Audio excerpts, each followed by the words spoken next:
Hello, all language lovers and Indonesian learners like me. This is episode 14 of my Indonesian studies, and I'm here with you with another example of a dialogue that I have generated through AI and which turned out also quite well, like the previous one. So I would like to go to the dialogue and analyze it, and also when we see some grammatical concepts. I have studied my lesson, so I will try to explain what I have learned already. Rina and Budi has a conversation about their family. Kamu sudah lama tinggal di sini, kan? Kan comes from bukan, so isn't it, ain't it? This sentence means you have been living here for a long time, haven't you? Iya, iya is yes. Aku dan keluargaku, my family and I. Istriku asli Surabaya dan kami punya dua anak. My wife is from Surabaya, originally from Surabaya, and we have two children. Yang pertama perempuan, dia di SMP, sekolah menengah pertama, so this is the secondary school. Dan yang kedua laki-laki. The second one is a boy, perempuan, is girl, laki-laki boy. Dia di SD, sekolah dasar. This is the elementary school. Mereka suka banget main sepak bola. Mereka suka banget main sepak bola. This means they like playing football very much. Bermain means to play normally, but I see that many of the cases when it's a colloquial speech, ber can be cut out. So main, we're going to see it also with another case here. And ber is a prefix which makes a verb from a noun. So this is that kind of speech. So mine should be possibly play. Let's check it in the dictionary. Mine is play. And it's actually, it says that it's a verb. Okay. Rina. Wah, pasti ramai ya di rumah. Mereka sekolah di mana? Pasti means definitely. Ramai, noisy. And so it's definitely noisy. Yeah, in the house. This yeah has a lot of meaning, so let's check. So seeking agreement or confirmation. Yeah is often used at the end of a statement to turn it into a question that seeks affirmation or confirmation from the listener. It's similar to adding right or isn't it in English. Wah, pasti ramai ya di rumah. Here, ya is used to ask for confirmation, as in it must be lively at home, right? Mereka sekolah di mana? Sekolah means school, and the verb form of it is actually bersekolah, but in colloquial Indonesian, we can omit ber, so it becomes sekolah. Mereka sekolah di mana? I think, I'm not sure, I think it's the case for many of the ber verbs. So if you know the right answer, please comment below so we all know what it's about. Okay, Budi, sangat. Anak-anak sekolah di dekat rumah. The children is going to school near the house. Jadi, so, mudah untuk mengatur jadwal mereka. So it's easy to organize their schedule. So jadwal in Turkish, it can be a ruler and a schedule as well. Or begitu, so it's like that. Istri kamu bekerja. Is your wife working? Dia dosen matematika. Tapi saat ini dia lebih banyak mengajar online dari rumah. Jadi dia juga bisa bantu aku urus anak-anak.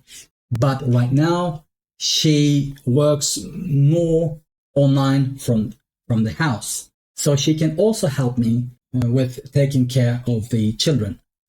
Itu sangat membantu ya. Here, okay, what would that be? Ya can be used to soften the tone of a statement, making it sound more casual and less assertive. For example, itu sangat membantu ya.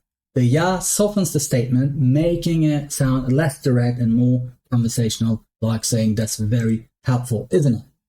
Aku dengar orang tuamu akan datang bulan depan. I heard your parents are coming next month, bulan depan. Benar, right. Mereka akan datang dari Medan. And they are coming from Medan. Aku ingin mereka bertemu dengan semua kerabat yang ada di sini. I want them to meet with all the relatives that are here, that are present here. Ayahmu juga dulu dosennya. This sentence means your father used to be also a lecturer, right? Dulu gives the sense that it was long ago, so we can translate it as used to into English. Ayahmu juga dulu dosennya. Dia dosen sejarah di Universitas Andalas. He was a lecturer in history in the University of Andalas. Sekarang sudah pensiun dan menikmati hari-harinya dengan berkebun. Now he's been a pensioner and menikmati hari-harinya.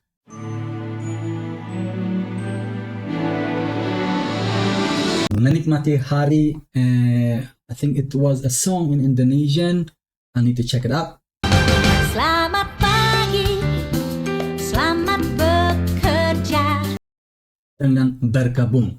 Berkebun means gardening, and kebun is garden. And you see again, ber comes at the beginning of a noun, and it becomes berkebun. Hari-harinya, nya, we will address to this nya in the next episode and how it's used. But here, it means his days. So it means a possessive pronoun here.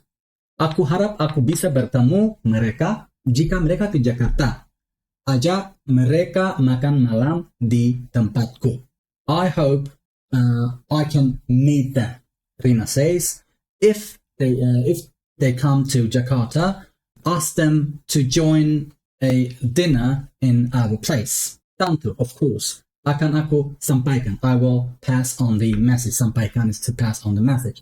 Terima kasih ya atas undangannya. Atas can be above or on, but in this context, when thanking someone, is for. Terima kasih ya atas undangannya. Thank you for the invitation. Great. So we again have ya here. Ya has many usages. We have seen already 2 of them. And it can also mean, of course, yes, when you're expressing an agreement. And also to indicate understanding, that I understand what is being said or instructed. For example, tolong tutup pintunya saat keluar. Please close the door when you leave. Ya, akan saya tutup. Yes, I will close it. Or emphasizing a command or request. Ya can be used to emphasize an imperative. For example, jangan lupa ya. So don't forget, right? It can mean also that. And another example of ya would be when expressing frustration. Ya sudahlah, for example, it can mean, oh, come on. So these are also use cases of ya in Indonesian. I think that sums up what we're going to do today in episode 15. So see you later. Selamat tinggal.